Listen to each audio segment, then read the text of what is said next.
UOL VTV, a mesa redonda sobre televisão com os assuntos mais quentes da semana, com Chico Barney, Débora Miranda e Maurício Sticer.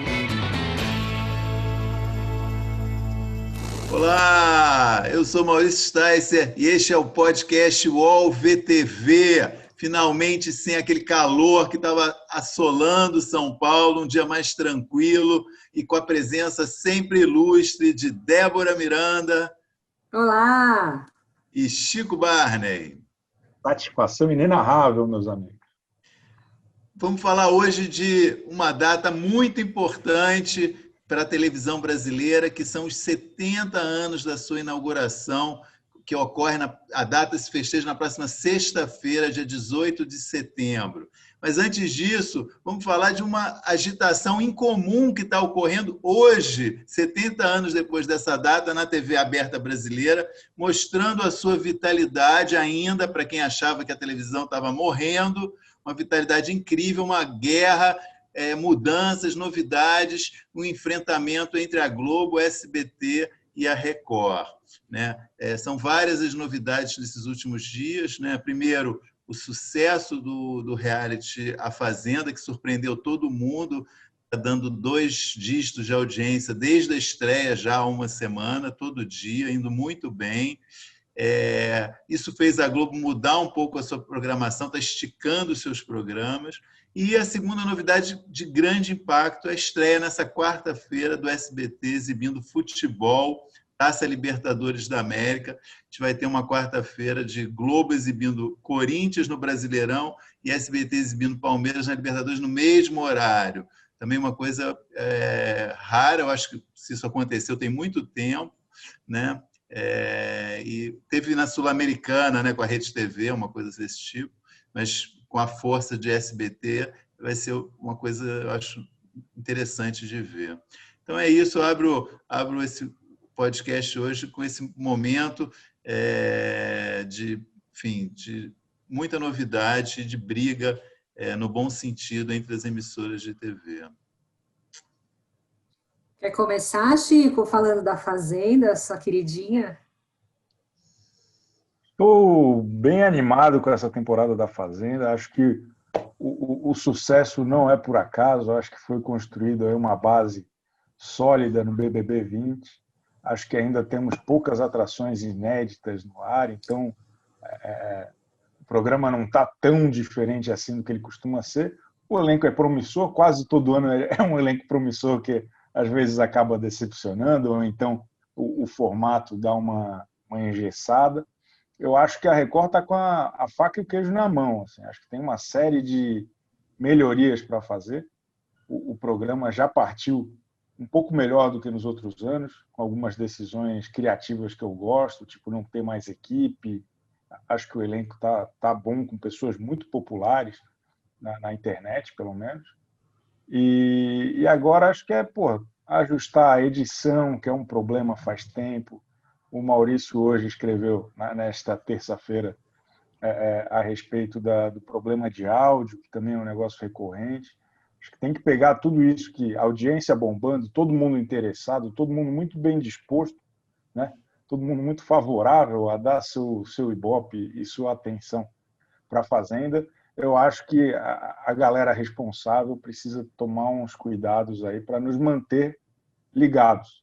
Nem todo mundo é tão fascinado por esse universo quanto eu, a ponto de atravessar edição ruim e áudio ruim e outros problemas mais. Então, acho que quanto mais rápido eles forem para ajustar essas questões, melhor. Acho que mais longevo vai ser esse bom momento aí de Ibope. Numa grade que é muito engraçada na Record, né? Porque Apocalipse, Jesus, A Fazenda, Mr. Robot e Fala Que Eu Te Escuto. Esse é o prime time da Record. Eu fico pensando o que os japoneses falam da nossa TV. A gente sempre fala que a TV japonesa é muito esquisita, é muito engraçada. Imagina a nossa. É um momento aí curioso. Débora, antes de você falar, queria aproveitar essa deixa do Chico, só para dar o dado de alteração de grade que aconteceu essa semana, para as pessoas terem um pouco, quem não percebeu, ter um pouco a noção do impacto que a Fazenda provocou. Na segunda-feira passada, ainda na véspera da estreia da Fazenda, o Jornal Nacional, que começa às 20h30, terminou às 21h25. Essa semana, 7 dias depois, já com a Fazenda a todo vapor, o jornal terminou 21h40, ou seja, 15 minutos mais longo. E Fina Estampa, na segunda-feira passada, terminou 10h37, 22h37. Nessa segunda-feira, 7 dias depois, terminou 22h53, também 16 minutos mais tarde. E o que a Record fez? Esticou também a sua programação. O Jornal da Record foi mais longe nessa segunda-feira, de maneira que a novela Jesus manteve o seu tamanho, só foi terminar às 22h50 e não às 22h30, como estava na grade. Então, quem ligou na Record para ver a Fazenda às 10h30 ficou assistindo 20 minutos de novela Jesus, que para muita gente foi algo bastante doloroso e difícil. Então, mas essa movimentação o princípio dela é que a Globo acha que, garantindo-se até por volta das 11 horas, com o seu Jornal Nacional e a sua novela na liderança, depois das 11 é só correr para o abraço, já está garantido, né, a sua audiência no dia. Essa é a estratégia da Globo. E a Record reagiu, né, naturalmente, também não quer diminuir o enfrentamento com a novela, que está indo muito bem, e fez esse prolongamento. E a gente que durma tarde, né? Essa que é um pouco a ideia. O programa, o Conversa com o Bial, só para você ter uma ideia, nessa mudança toda, Conversa com o Bial nessa segunda-feira começou às 1h44 da manhã. Ou seja, é difícil, tem que estar com muita insônia para assistir ao vivo, né? Eu fui uma dessas pessoas ontem. Eu estava assistindo Roda Viva com o Boni, e aí eu estava controlando um pouco o horário para ver que horas ia começar a Fazenda. Aí eu mudei e estava passando novela. Daí eu falei, entrei no site da Record e a grade permanecia lá 10h30. Aí eu falei, bom, alguma coisa errada. Voltei e fiquei indo e voltando, né? Mas é um pouco, digamos, desrespeitoso ali com o telespectador que fica esperando o horário para ver o programa, e até no site está o horário errado, né? Enfim, eles podiam pelo menos atualizar a grade no site, né? Para as pessoas saberem que horas vai estar lá o programa, porque não necessariamente você assiste a grade toda no mesmo canal. Então, enfim, e eu acho que o Bial, outro dia eu liguei a TV, tava o Bial super tarde também. Eu falei, nossa, tá realmente perdeu um pouco o limite ali do horário, né? E quem paga o pato é sempre quem está por último, né? Que vai acumulando os atrasos de todo mundo. Exatamente. Mas, enfim, vejo com bons olhos. É sempre boa essa concorrência, né? Saber que os canais estão se movimentando, que estão buscando trazer coisas novas, trazer o melhor, então, né? Que não estão lá só acomodados. A gente já conversou tanto sobre isso desde o começo do ano, né? Quando veio das férias, depois emendou a pandemia, de alguns canais tão acomodados, sem trazer novidade, sem, né? Bom ver esse sangue nos olhos de novo ali, né? Não, vou brigar pela audiência, eu quero conseguir, enfim. Eu estou muito ansiosa pelo futebol também. Eu acho que essa compra da Libertadores pelo SBT foi o SBT todinho ali, né? Aquela coisa de contratar narrador 3 dias antes do jogo, tipo tudo ali meio de improviso, mas achei que tá com cara de que até pode dar certo, enfim. Apesar de eu estar meio desmotivada com o futebol, não quero falar sobre esse assunto, mas é isso, eu tô animada, acho que ter essa disputa, ter essa vontade de uma ganhar da outra, traz coisas boas para a grade e a gente que ganha, né?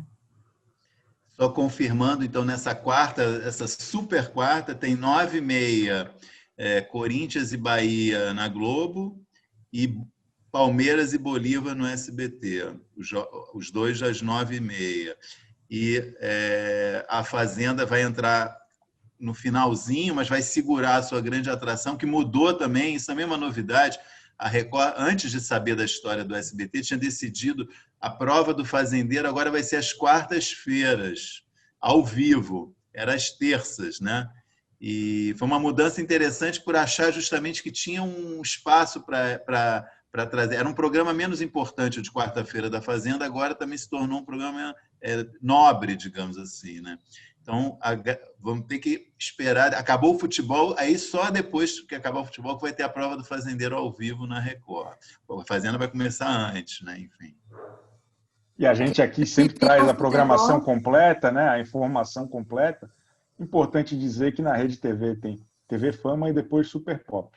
Quarta-feira de ouro na TV brasileira. Com discussões sempre muito relevantes. E, Chico, o que você acha dessa essa coisa da prova do Fazendeiro às quartas-feiras? Sempre me indignou muito, Maurício, essa história de o programa da quarta ser um petisquinho. Era 15 minutos, sempre só a galera mexendo lá nos bichos, nada de interessante. Eu sentia falta. Eu, que não sou um cara que acompanha muito futebol, eu ficava meio sem ter o que fazer na quarta-feira à noite. Daí ia ler, estudei muito, enfim, fiz muita coisa. Mas agora, com esse programa de quarta-feira justo e honrado, meu único medo é esse, que a gente estava comentando antes, de a Fazenda só começar para valer, né? Esperar, segurar o juiz apitar os jogos, né? Tipo, porra, se começar a ter pênalti, acho que a coisa vai ficar meio complicada para o meu lado, né? Eu vou dormir mais tarde que o Bial, assim. Mas acho que é uma ótima. Acho que a Record demorou para se atentar à possibilidade, né, a entrar com um produto, como o senhor falou, mais nobre nesse dia, porque a gente precisa dessa diversidade mesmo, né? Cada um gosta de uma coisa. Acho que as emissoras se acostumaram muito, né, a viver à sombra da Globo. Eu acho uma pena que não tenha nada na hora da novela. A gente zapeia e não tem nada na hora da novela. Fica todo mundo esperando. E daí é natural que nunca vai ter um equilíbrio de forças, né? Na história da TV, a gente teve momentos, né, de Pantanal, auge do Ratinho, sei lá mais o que, momentos muito específicos, mas já se mostrou que, eventualmente, alguma coisa consegue abalar essas estruturas, né? Acho que toda essa movimentação é muito interessante. Essa quarta-feira estarei aí bem interessado de ver qual vai ser o movimento do público, para onde vai.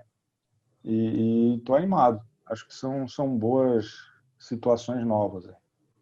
E além de uma visão estratégica da Record, não tem muito motivo para o episódio de quarta-feira ser um micro episódio sem nenhuma importância, né? Porque a Globo faz isso com o Big Brother porque ela normalmente exibe o jogo depois, né? A Record em si, a não ser por uma visão dela de programação e de estratégia, não tinha nenhum motivo específico para o programa de quarta-feira não ter nenhum valor ali, né? É porque, na verdade, a Record contava com esse gancho aí, com esse momento da quarta-feira que toda a programação é esquisita na Globo, para ter algum outro produto batendo de frente com o futebol.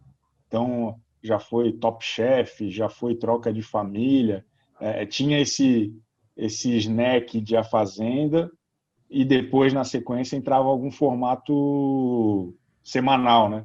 Acho que até o Dancing um ano, né? Não teve? Não o bateu? Dancing, Acho exato. Que um ano, né? Acho que foi Canta Comigo, sei lá, várias coisas. É. E, enfim, eu acho que é uma aposta a mais na Fazenda, muito justa, né? Porque esse começo está bem promissor de audiência. A prova ao vivo é uma fortaleza, teoricamente, porque é o momento ali em que se decide algumas coisas para a semana seguinte. Então, acho que vai ser bom. Acho que tem essa divisão de público, né? Acho que o futebol vai estar ali entre duas emissoras, a Fazenda com um negócio totalmente diferente. Vamos ver como é que vai ser essa história. Queria só acrescentar uma coisa também sobre novela, né, que você falou, que esse momento de mudar a novela, né, vai acabar a Fina Estampa e vai entrar a Força do Querer, de acabar a novela das 9 da Globo, é sempre também um momento de grande expectativa para os concorrentes, né? E a Globo foi muito bem sucedida com as reprises, né, cara? Acho que ninguém podia imaginar um negócio desse, né? Fina Estampa, na semana passada, teve um dia que deu 38 pontos, cara. Um negócio assim, foi o recorde dela na reprise, né? Na época, quando ela passou, chegou a ter dias acima de 40 e tal, mas foi o recorde na reprise. Mas é uma audiência extraordinária para uma reprise. E A Força do Querer, pelos índices que ela teve na edição original, né, sugere que vai ser igualmente uma coisa muito bem sucedida, uma novela com muito apelo. Tem a diferença que tem pouco tempo, né? Isso pode pesar, né? A Fina Estampa é de 2011, então as pessoas realmente tinham um intervalo grande. Força do Querer, se não me engano, foi em 2016. Mas se mantiver os números ou mantiver o interesse que despertou na primeira exibição, vai ser uma dificuldade maior para a Record e SBT. Vai ser interessante também, eu acho, essa briga. Eu acho A Força do Querer uma história muito interessante do legado dela, porque ela tem 3 atrizes muito populares, né? A Juliana Paz, a Paula Oliveira e a Isis Valverde. Ela tem uma autora que é provavelmente uma das mais bem-sucedidas da história. E é uma novela que tem fandom, né? Tem fã-clube da novela. É um pessoal que assim, é defensor ferrenho. Assim como tem a galera que gosta de Chaves, tem a galera que gosta de A Força do Querer. Então, está rolando um movimento muito interessante nas redes sociais que eu quero ver se vai se transferir para os números de audiência, mas acho que todas as perspectivas são as melhores possíveis para a Globo nessa escolha. Sob o meu protesto, sempre inócuo e equivocado, aparentemente. Bom, dia então, 18, sexta-feira, a gente comemora 70 anos de um dia histórico, que foi a inauguração da TV Tupi, Canal 4, em São Paulo. Antes de falar um pouquinho de hoje, queria só rememorar um pequeno detalhe, uma historieta, uma anedota desse dia que eu gosto muito, que o Assis Chateaubriand comprou os equipamentos nos Estados Unidos para fazer essa televisão, na NBC, que já existia nos Estados Unidos, e a NBC mandou, um mês antes da inauguração, um técnico, um engenheiro, para ver como estavam indo as coisas, estava tudo pronto para a inauguração, e o cara chegou e se deu conta que não tinha nenhum aparelho de televisão no Brasil, um mês antes da inauguração da TV. O Chateaubriand, então, imediatamente mandou importar dos Estados Unidos 200 aparelhos. E o cara responsável pela importação, né, do grupo do Chateau, falou: o seu Chateau, no mínimo, com os trâmites burocráticos, no mínimo vai demorar 2 meses para chegar esses 200 aparelhos. Reza a lenda que a resposta dele foi a seguinte: então traga de contrabando, eu me responsabilizo. Essa história está contada na biografia do Chateau, do Fernando Moraes, e é maravilhosa porque já mostra como começou a televisão brasileira, quer dizer, com 200 aparelhos trazidos de contrabando, enfim, inaugurados no dia 18 de setembro de 1950. Eu gosto muito dessa história. Bom. Mas, enfim, Débora, você disse que você ia contar, falar da programação especial, né, para esse dia, né? Exato. Vou fazer uma propaganda pessoal aqui primeiro. Pessoal não, profissional, obviamente, mas de Splash. Vamos começar também um especial, uma série de reportagens na sexta-feira e vai até o fim do mês com histórias variadas. Temos histórias de jornalismo, de humor, de programas femininos, infantis. Vamos falar de TV Colosso, como o Chico bem sugeriu. Então, vai ter um conteúdo grande e muito legal. Sugiro que todo mundo acompanhe a partir de sexta-feira em Splash. E as TVs também, obviamente, estão se mobilizando, né, para lembrar esse momento, para falar, enfim, de como a TV estreou, de como ela chegou até esses 70 anos, né, lembrar as figuras importantes. A Globo vai fazer alguns programas especiais. O Esporte Espetacular foi já, né? Foi no domingo passado. Dia 13 foi, né? Esporte Espetacular já foi. O que vai ter? Globo Repórter, essa sexta e na outra, falando também, tem várias entrevistas, atores, personalidades, apresentadores que ajudaram a fazer a história da TV. E no sábado vai ser também Nada Será Como Antes, a produção sobre a chegada da televisão no Brasil em formato de filme. A Foi Record uma vai série, né? Só lembro que foi uma série que a É Globo uma exibiu. série que vai vir no Supercine em formato de longa. A Record vai ter uma série de reportagens no Jornal da Record, que começa amanhã na quarta, vai ser em 3 partes. Tem alguns entrevistados, como Carlos Alberto de Nóbrega, Domingos Meirelles, Sabrina Sato e o nosso querido Flávio Rico, também foi um dos entrevistados. E o Jornal da Band também vai ter uma série em 4 partes, falando dos 70 anos da TV. Não sei se eu esqueci de alguma Acrescentaria coisa. TV Cultura também, né? Da TV Cultura não. Exibe uma série também a partir de quinta-feira, 3 episódios sobre... Só o SBT, aparentemente, né? Que não está com nada especial. Não, tem, você falou, vai ter no Jornal do SBT, né? Você falou? O Jornal da Record. O Jornal da Record e o da Band. O SBT também, eu acho que não vi nada. O SBT está ocupado escrevendo a história com a Libertadores, na verdade. E de fato, o SBT tem 3, eu acho que estão entre os maiores veteranos da televisão brasileira, que são o próprio Silvio Santos, o Raul Gil e o Carlos Alberto de Nóbrega, né? Os 3 estão na televisão desde os anos 60. Acho que da década de 50, não sei se tem alguém ainda em atividade na TV, mas da década de 60, que eu lembro, os 3 já começaram a atuar no início da década de 60 na televisão. Eu acho que na década de 50 já está todo mundo... Já está assistindo televisão em outro lugar, né? Não, acho que tem pessoas ainda, mas pararam de trabalhar, né? E a TV na década de 50 era uma coisa bem menos popular, né? Mais elitista também, né? Um período muito de ensaio do que vai ser a televisão brasileira. O nosso amigo Silvio Luiz estreou como ator numa versão do Éramos Seis na Record em 58. Opa, bem lembrado. Nossa, ainda bem que você corrigiu esse meu erro. Silvio Luiz não ia me perdoar se a gente não falasse dele, meu. Eu ia apanhar muito nas redes sociais. Bem... Foi o glorioso Julinho na versão da Record de Éramos Seis. O menino. Você até falou sobre Silvio isso Luiz. naquele programa. Exatamente.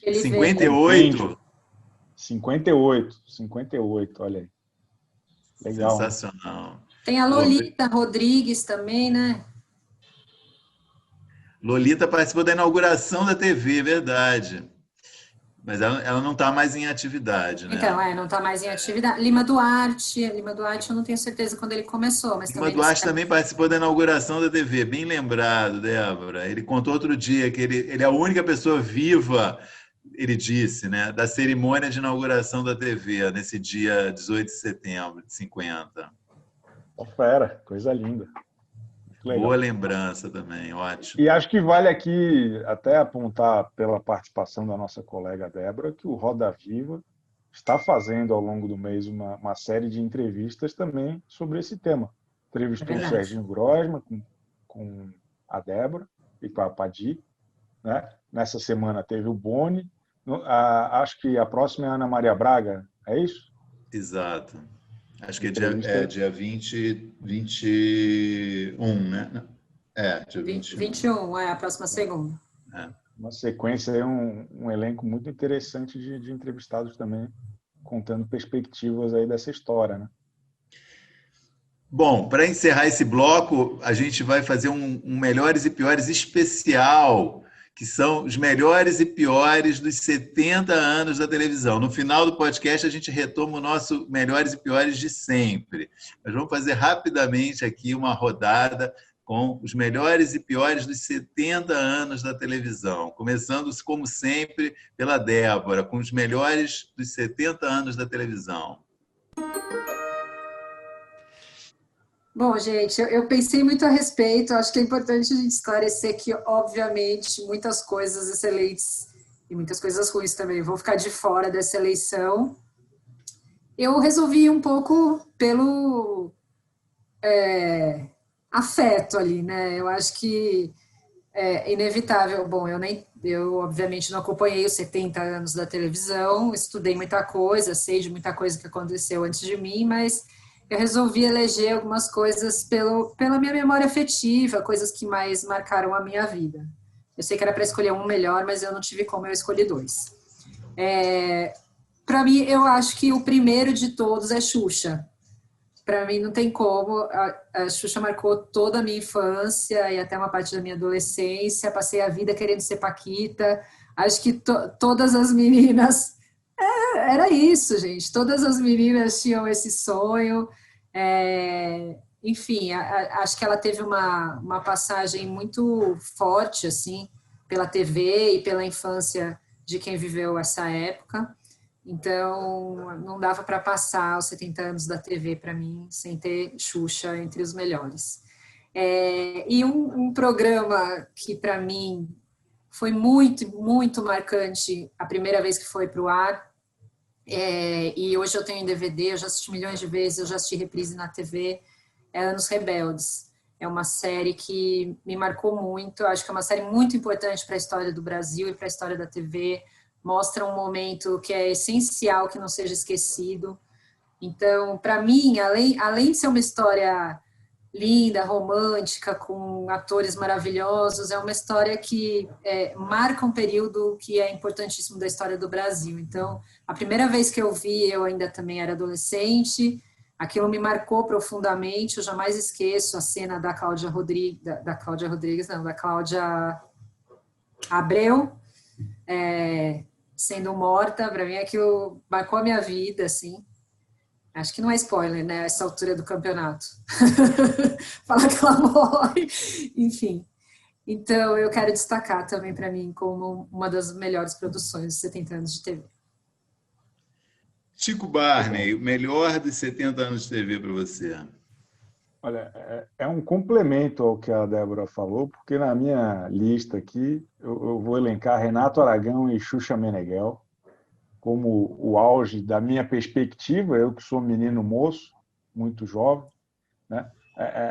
É incrível pelo seguinte, eles são as figuras do que eu vi que melhor conseguiram mostrar, tangibilizar o protagonismo da TV brasileira na sociedade. Por quê? Os programas de TV deles viraram filmes, discos, teatro, parque, gibi, li muito gibi dos Trapalhões, e tudo a partir desses programas. Assim, era um negócio que passava na TV e criou uma teia num tempo em que a gente não falava de multiplataforma, multicanais e sei lá o quê. Então, acho que isso dá um peso da importância da TV para a sociedade, para a audiência, para o público. E dentro da TV, eu acho que eles também foram muito... eles experimentaram muitos formatos, muitas linguagens. Era uma época em que tudo era um pouco menos amarrado do que hoje, talvez. Então, Trapalhões, depois que acabou, virou um outro programa, depois um outro programa, eles tinham especiais. A própria Xuxa, acho que apresentou uns 15 programas naquele período áureo dela, da Globo, além do programa infantil. Então, acho que tem uma questão de criatividade, de liberdade e até de ousadia, que acho que eles, extremamente mainstream, né, a coisa mais popular que existia na época, mas que conseguia espalhar para vários lados e de várias formas. E incluiria, acho que um pouco menos, mas também fez muito disso o doutor Gugu Liberato, nessa mesma época, aí, o final dos anos 80, começo dos anos 90. Chico, você queria ser Paquito? Eu tenho uma história ótima sobre isso que eu preciso contar depois. Agora no ar não dá. Gozado. Interessante, né? Como a programação infantil é uma coisa essencial, né? É um tema até que a gente devia tratar mais, né, nesse programa, porque hoje praticamente está sumida da TV aberta, né, a programação infantil, e ela foi uma porta de entrada, uma porta de entrada, né? Eu acho que ainda poderia ser. Hoje não é, porque as crianças estão vendo programação infantil em outros lugares, mas foi uma porta de entrada para várias gerações, né? Esse depoimento de vocês dois deixa isso bem claro. E eu também, quando comecei a pensar em coisa da televisão, a primeira coisa que eu pensei foi em Capitão Asa, que era o que eu via final dos anos 60, sabe? Início dos 70, uma coisa muito marcante, né? Eu já nem sei mais se era bom, mas eu tenho uma memória afetiva, né? É tão forte essa lembrança que você parava na televisão para ver aquilo. Era ele e uma assistente, uma menininha, lourinha, linda, e ele apresentava, trazia as séries, os desenhos. Era um âncora, né? É um pré-Xuxa, esse negócio infantil. Só que o cara era militar, né? O cara era Capitão Asa, assim, tinha uma roupa de militar. Estamos falando da final dos anos 60, né? Já aqui não era estranho ter um militar, né, apresentando um programa. Mas eu vou registrar para mim um melhor dos 70 anos, uma coisa mais saindo assim, fugindo de uma coisa específica. Eu queria falar, eu acho que a gente está falando disso só mostra a permanência da TV aberta como algo essencial na vida das pessoas, né? Então, isso para mim, eu acho que seria o meu melhor dos 70 anos. Quer dizer, é uma invenção que no Brasil, né, deu muito certo, né, a televisão. E 70 anos depois, a gente está falando de um mesmo modelo de televisão que mudou muito pouco, né, enquanto modelo, o que ele é. É óbvio que se desenvolveu, teve milhares de inovações tecnológicas que facilitaram e ampliaram o alcance, né? A TV nos anos 50 começou com 200 aparelhos, né? Hoje está em 97% dos lares a TV aberta brasileira. Essa permanência, eu acho que é, para mim, o melhor que eu teria a dizer da TV aberta nesses 70 anos. E vamos, então, ao pior dos 70 anos da televisão. Começando com a Débora Miranda. Bom, o pior para mim também, depois de larga reflexão, eu vou destacar a guerra de audiência dos anos 90 ali, do domingo, especialmente entre Gugu e Faustão, porque eu acho que foi um momento em que, ao contrário até do que a gente falou aqui, né, feliz de as TVs estarem querendo audiência, trazer coisas novas e coisas boas, foi um momento em que os limites foram muito ultrapassados, assim. Eu acho que o episódio do sushi erótico, para mim, é muito lamentável. Expor uma mulher domingo à tarde, nua, como se fosse um prato de comida, literalmente, para mim foi bastante marcante, acho que desrespeitoso com a audiência.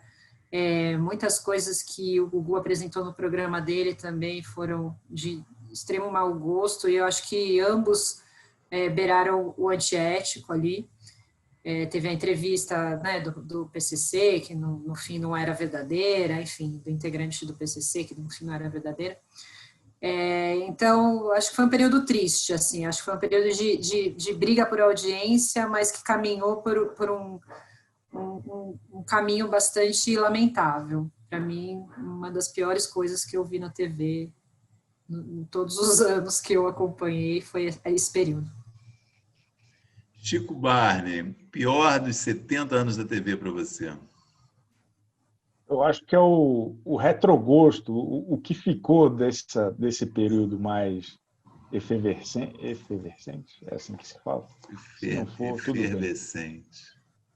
Que é a preguiça de inovar, testar coisa nova. Acho que nos últimos 20 anos, principalmente, tudo ficou em caixinhas muito bem definidas, e acho que a gente perdeu um pouco a criatividade e essa ousadia que a gente está falando, que, claro, não é o latininho, não é o sushi erótico, não é o que for, mas acho que a gente tinha uma maleabilidade muito maior em outros tempos, de formato, de lançar coisa nova, de testar, de mudar até a grade, que hoje, quando se muda 20 minutos, né, vira pauta aqui no UOL VTV, porque a gente não está mais acostumado com isso.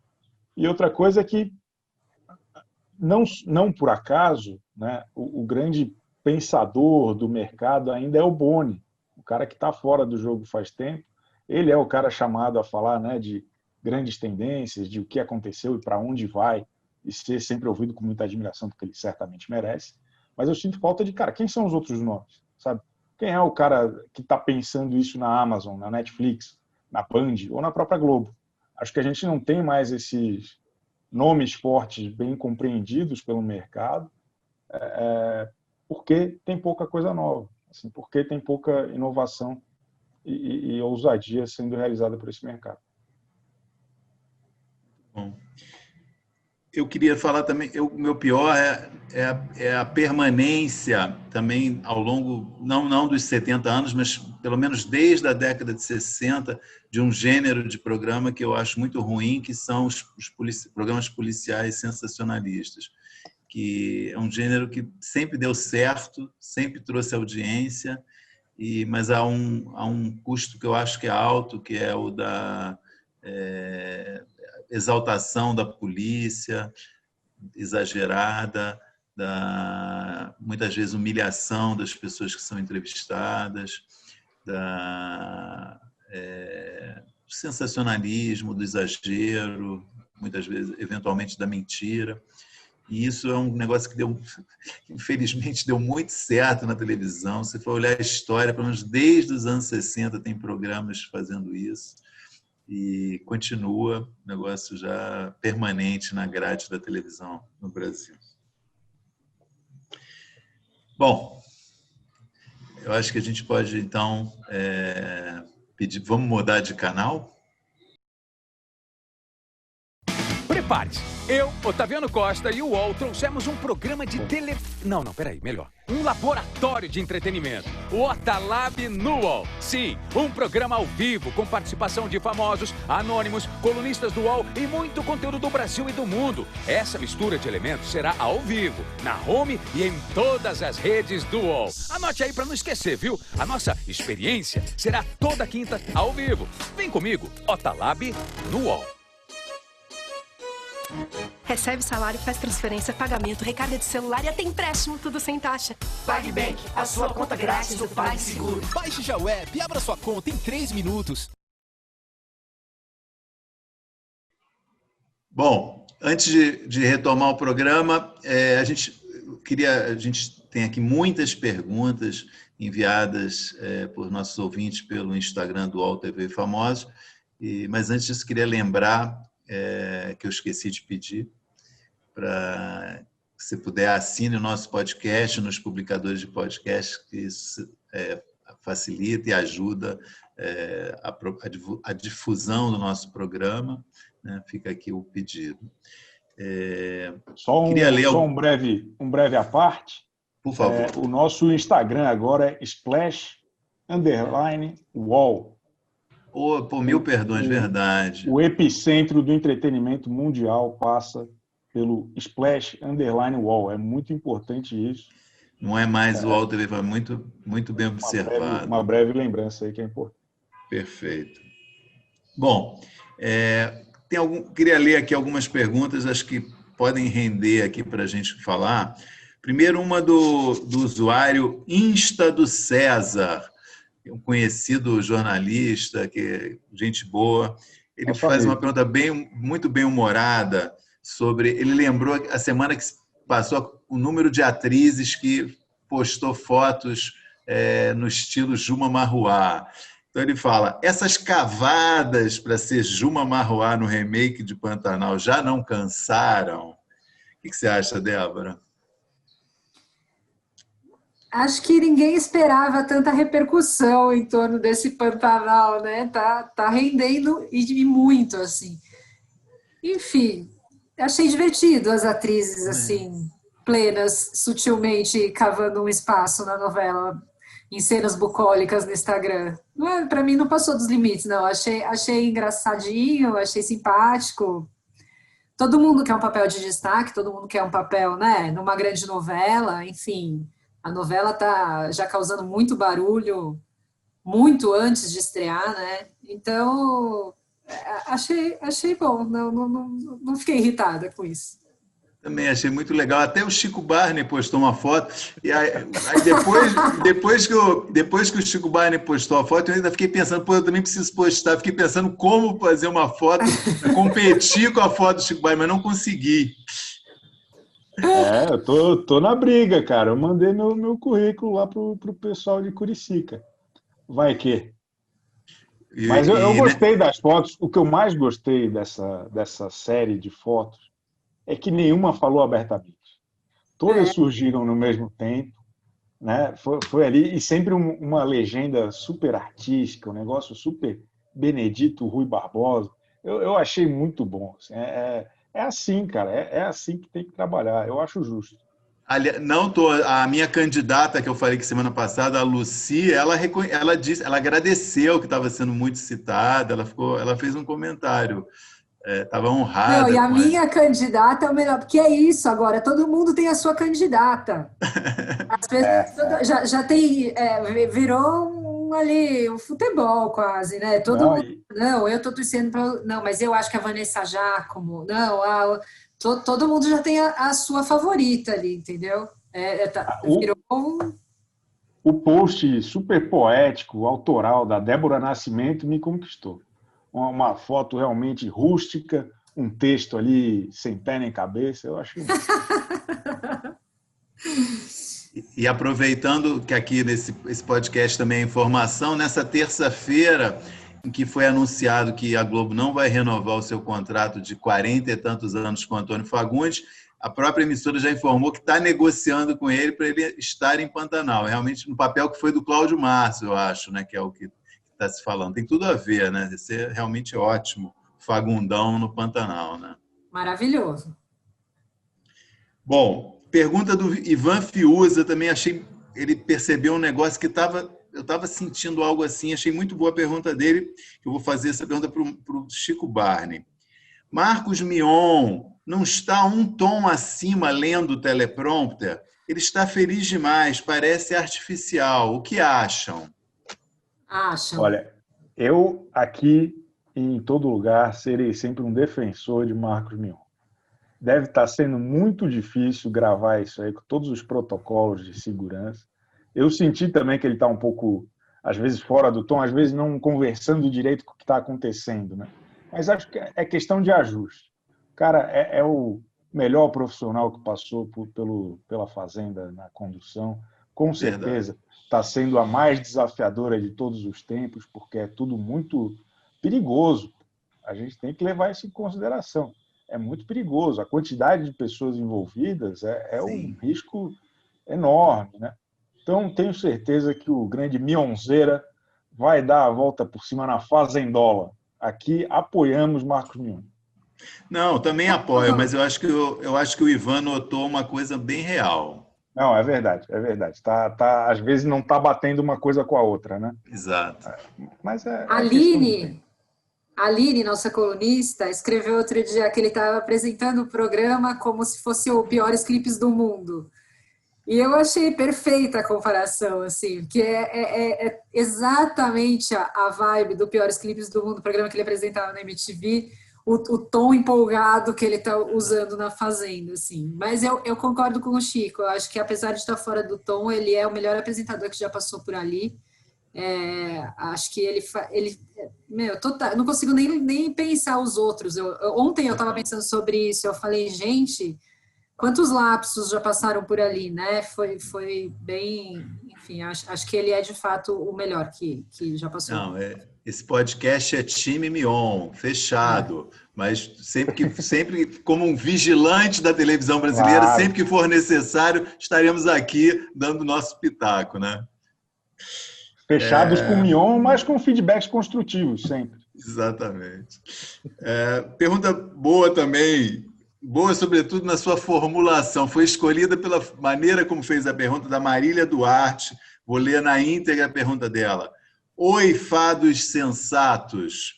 Queria a opinião sensata de vocês sobre a possível ida de Raquel SBT para a CNN. Está falando da Raquel Sherazade, ela deve ter achado difícil, ia ser complicado escrever o nome, eu sofro até hoje de escrever. Enfim, o que nós achamos dessa...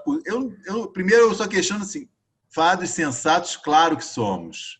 Isso não tem o que discutir. Agora, possível ida de Raquel, não vejo, não sei de onde você tirou esse possível, Marília. É uma hipótese, fala.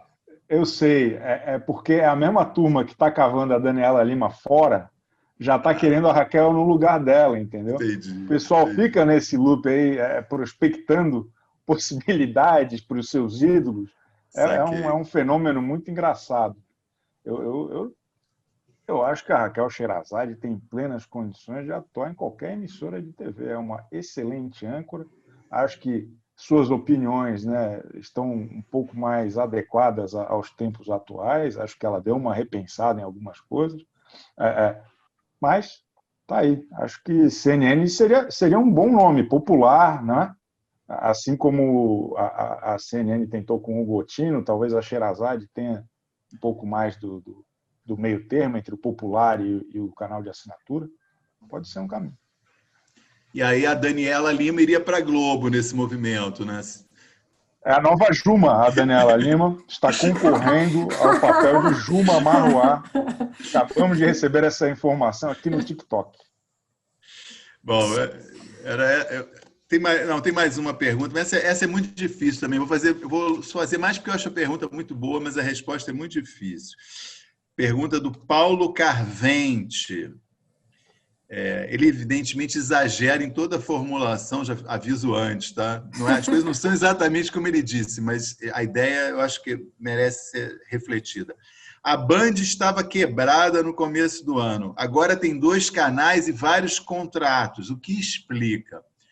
De fato, a gente lembra que a emissora estava no início do ano fazendo muita economia, né? Evitando gastos, e agora, de uma hora para outra, fez várias contratações, né? Mariana Godoy, Zeca Camargo, Glenda Kozlovski, uma nova faixa Show do Esporte, se associou com a Conmebol para fazer um canal de pago para transmitir Libertadores, uma mudança realmente nesses últimos meses extraordinária.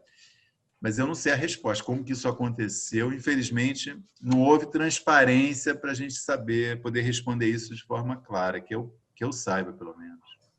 Eu acho que, de repente, foi a premissa de que só podemos sair do buraco se investirmos em algo que possa trazer, né, anunciantes, que possa trazer outros investimentos, que possa trazer mais audiência, né? É difícil, mas eu não acho que a situação econômica do canal tenha se revertido em 6 meses, né? Acho que talvez seja uma estratégia, uma mudança de mentalidade de que vamos investir, criar um conteúdo bom e tentar reverter isso com esse planejamento. Mas tô chutando.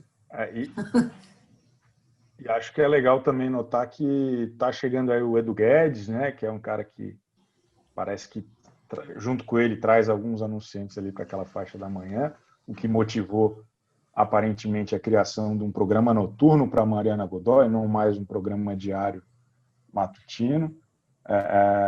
Acho que eu fico muito feliz com a movimentação da Band. Não sei se eles estavam esse tempo todo guardando dinheiro para poder gastar tudo agora. Eu não sei se entrou, vieram com possíveis contratos comerciais, como que vem, de onde não vem.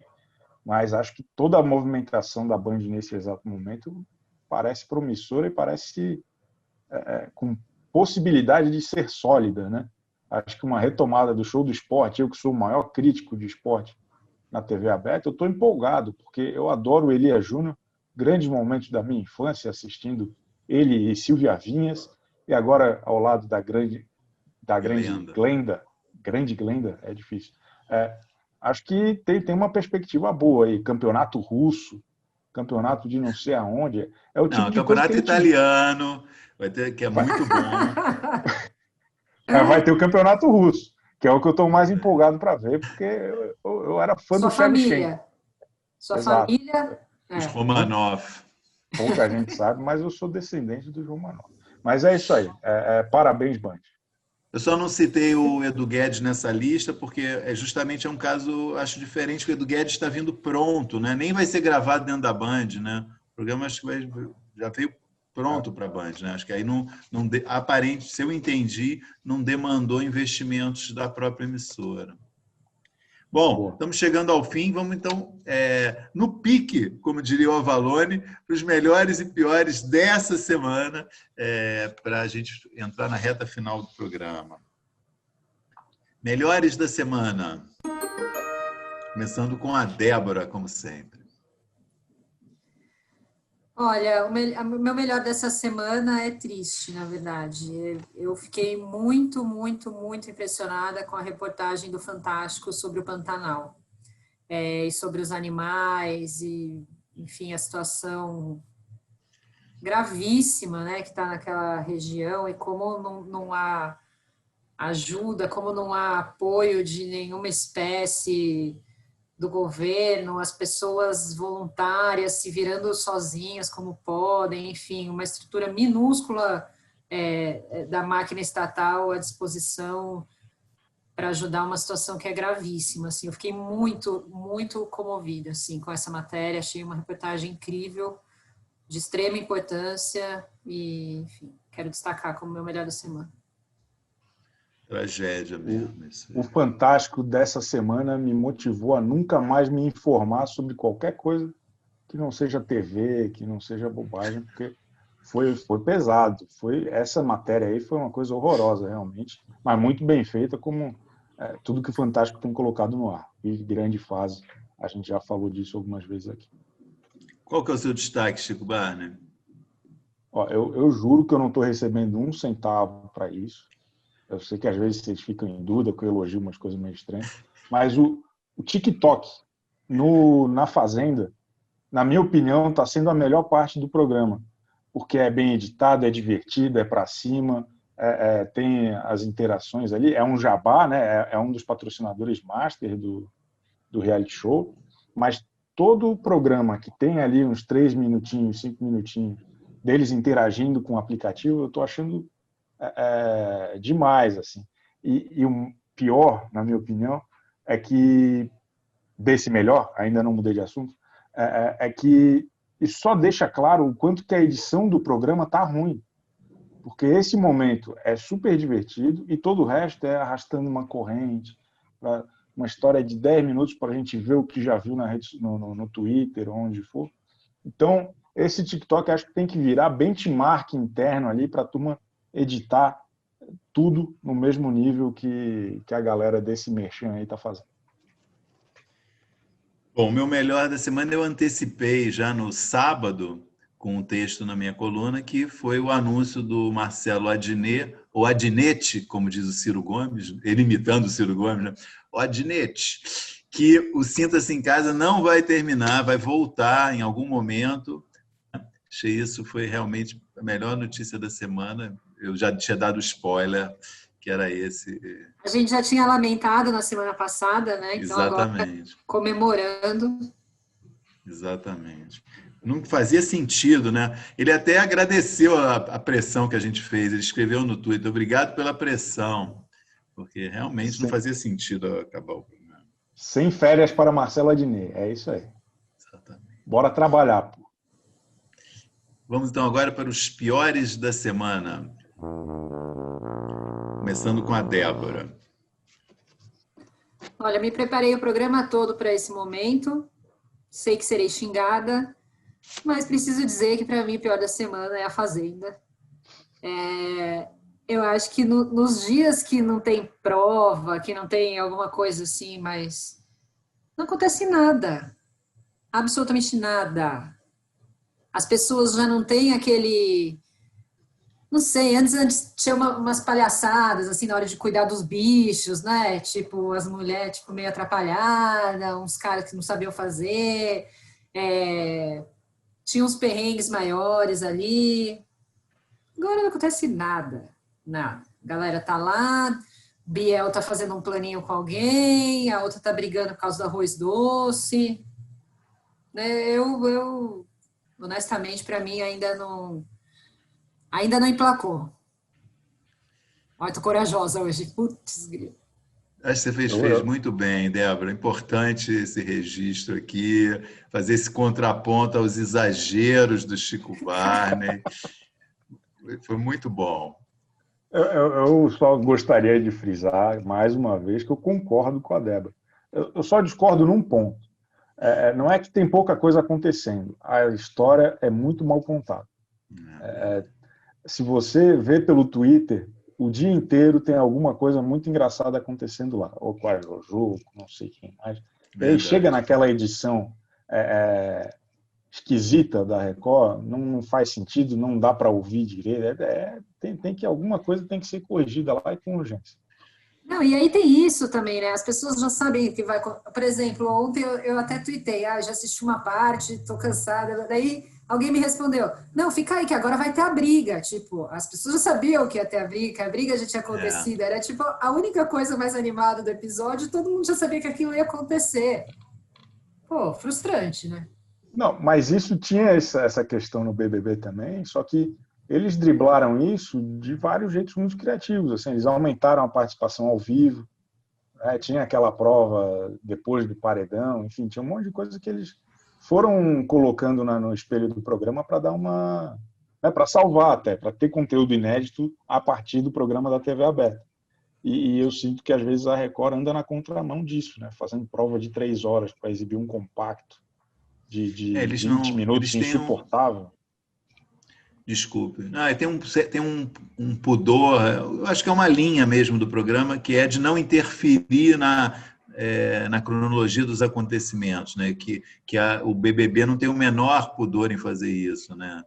E isso realmente às vezes dá muito mais sabor e vida ao BBB do que a Fazenda, que respeita a cronologia, respeita a ordem. E muitas vezes é chato mesmo. Chico, qual é o seu...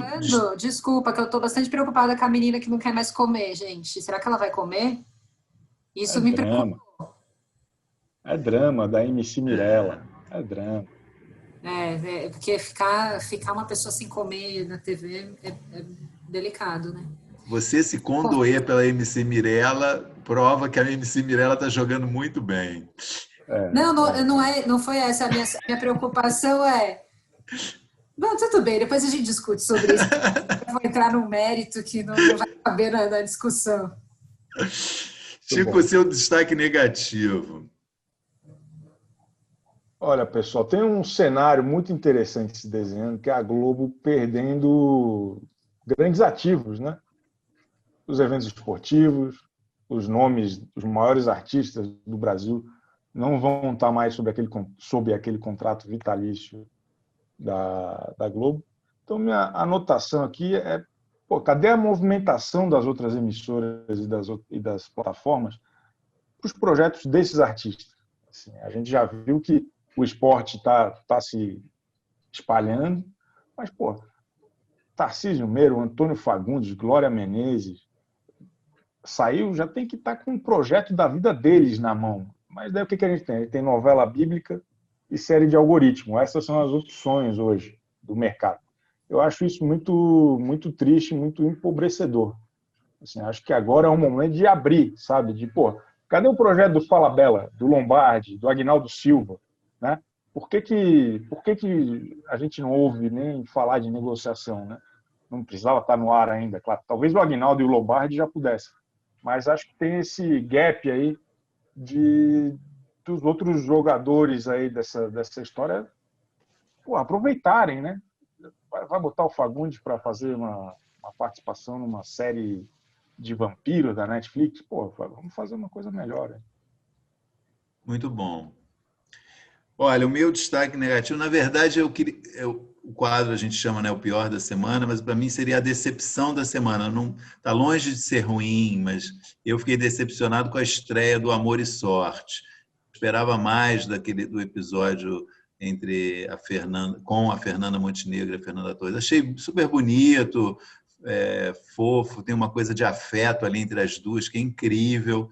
Mas eu achei a história muito simples demais. Acho que podia ter sido arriscado um pouquinho, ousado um pouquinho mais, feito uma história um pouquinho mais densa, que fosse um pouco mais, entre aspas, difícil do que foi apresentado. Acho que uma coisa ficou muito ali na superfície, linda, adorável ver as duas juntas, um prazer, mas acho que podia ter ido além. Então, eu queria registrar que eu esperava mais, está nessa categoria, mas foi mais porque eu esperava mais do que apresentou. Não foi ruim, mas acho que podia ter sido bem melhor.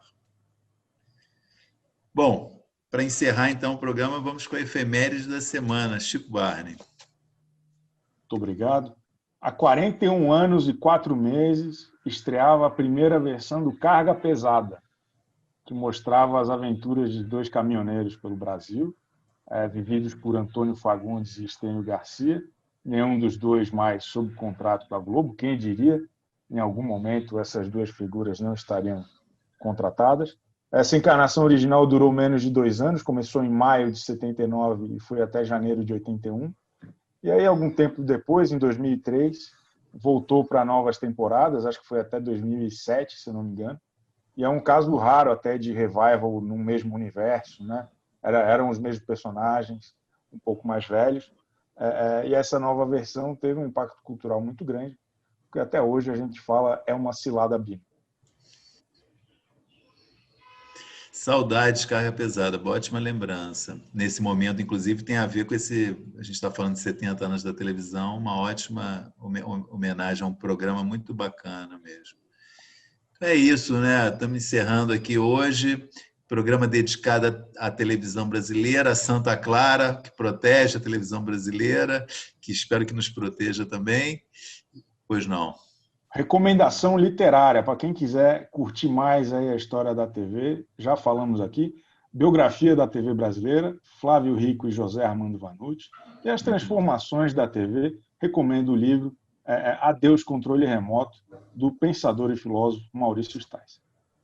Muito obrigado, Chico, pela referência, muito gentil.